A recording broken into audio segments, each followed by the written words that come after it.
Hello there, many thanks for joining us in our Thursday Business News Report. It's now time to bring you the feature on the show today as we focus on the performance of the capital market, both here in Nigeria, the continental African front, as well as the international space. Joining me now to discuss this and more virtually, I have Oluwaseun Dosumu, the Head of Investment Research, Parthian Securities. Thank you very much for joining us on the Breakfast Show this morning, Mr. Dosumu. Thank you. Well, let's start the interview now with the assessment of the global equities market in response to developments such as the U.S. Federal Reserve's decision to increase interest rates, this prolonged Russia-Ukraine crisis, among other disruptions. Really, we are already halfway through the second quarter of the year. What's your thought on the performance so far, and how different do you think is the market play out from the first quarter of this year? Okay, thank you so much for that. We know that the global scene, because of the issue with the Russia-Ukraine war and the fact that, different global economies have been battling the high inflation, this has actually affected global equities markets. We've seen that for the US, the S&P actually declined by 13.3% from the start of the year till March, till the 8th of March. Then from that time, from the 9th of March down to the end of the first quarter, we saw that, the market, the S&P was actually resilient. The S&P 500 was resilient and actually gained about 9% after the 13% decline. We've seen that one of the other things that have been affecting the market has to do with different investors' response to the hike in their interest rates. And that has actually, rocked the boat when it comes to the activities in the global market. Right now, we are seeing that the market is still a bit resilient, even though we are seeing some shaky events, especially with the fact that, the U.S. Federal Reserve hiked their rates by 50 basis points, pushing the rates to between 0.75% and 1%. So investors are still reacting to that. We're still seeing that the oil and gas space or the energy sectors are actually outperforming other sectors in the economy. That's the energy and healthcare sectors. Those are the sectors that are actually doing quite well. Others are still trying to get a footing, especially the consumers, the consumer goods or consumers dispensable sectors. They're actually trying to get a footing. So right now, I think it's just what is actually going to determine whether or not investors actually take position would be companies' earnings, the ability to generate revenue, regardless of the challenges they're facing in the global space as regards the Russia-Ukraine war and the disruption. Also, the fact that if these companies can continue to do well, regardless of the surge in energy prices, because that is one of the major things that has actually been hitting a lot of economies globally. And definitely that has exacerbated the pressure we are seeing in the global economy. But now, coming back home to Nigeria, let's also look at the performance of the Nigerian exchange. It has been quite an interesting tussle between the bearish and bullish sentiments. Now, at the start of this week, we saw the bullish run in the stock market, which was occasioned by the release of the first quarter 2022 financial results, which continued last week, and also resulting in 699 billion naira gains to investors. What are your observations of this week's trading pattern, the value and volume of transactions for this week? The volume and value of transactions have actually grown over time.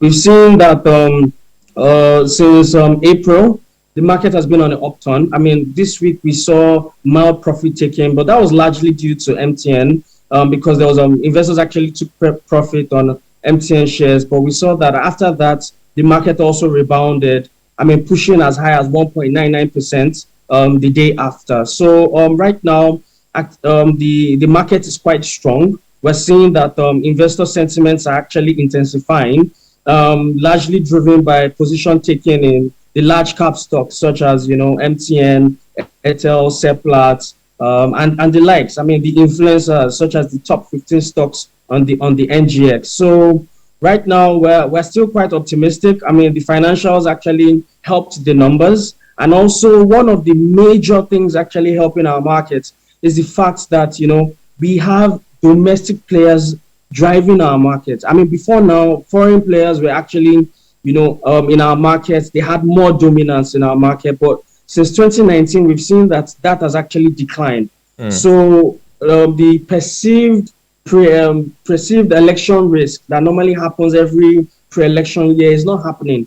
The market is largely driven by domestic investors, domestic institutional investors. So these are actually helping our markets to these current highs that we're seeing. Well, what are also your predictions now for the stock market, and what new elements do you see redefining the prospect for the rest of the second quarter of the year and also looking into the third quarter? Do you think we'll see again one more time as much of a stance from the reaction to the stance of the Monetary Policy Committee meeting? We are having that later by the close of this month. How much do you think a rate stance would affect the market, whether tightening, loosening, or maintaining rates? Once again, do you think how much of a change do you think that will bring to the fore in terms of the market performance we'll see for the rest of this quarter and the next?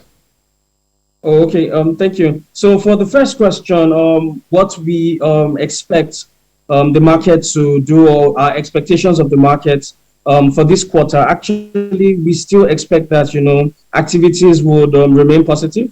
And the reason I'm saying that is because the conditions that actually move the market to where it is currently are still in play. We're seeing that a lot of investors are still positioning in the equities market because this is where they'll get positive real return. Then we have interest rates in the fixed income market, which are still low. So where investors will get positive real return is in the equities market. So we'll still see a lot of investors play in this place. Thirdly, we're having the fact that, like I mentioned earlier, domestic investors are actually driving the markets. One question that comes to mind every time is that if after you've made your return, where else would you place your funds in that would not be affected or impacted negatively by inflation? The only place to still stay is the equities market. Exactly. So we would still see more, investor participation in the equities market. Now, coming down to the Monetary Policy Committee's stance. Now, we saw that for the voting for the last meeting, we saw that only 6 out of the committee members actually voted to retain rates, which just means that we're having, in quotes, a bit of a divided house. So we expect that, this at the next meeting, they would most likely still retain rates. Exactly. Even though we're having more people. Well, we'll definitely keep our fingers crossed to see what will be the final decision of the Monetary Policy Committee of the Central Bank of Nigeria as they meet later by the close of this month. Thank you once again for your time on the Breakfast Show this morning. Oluwaseun Dosunmu, the Head of Research, Investment Research, Parthian Securities. Thank you once again.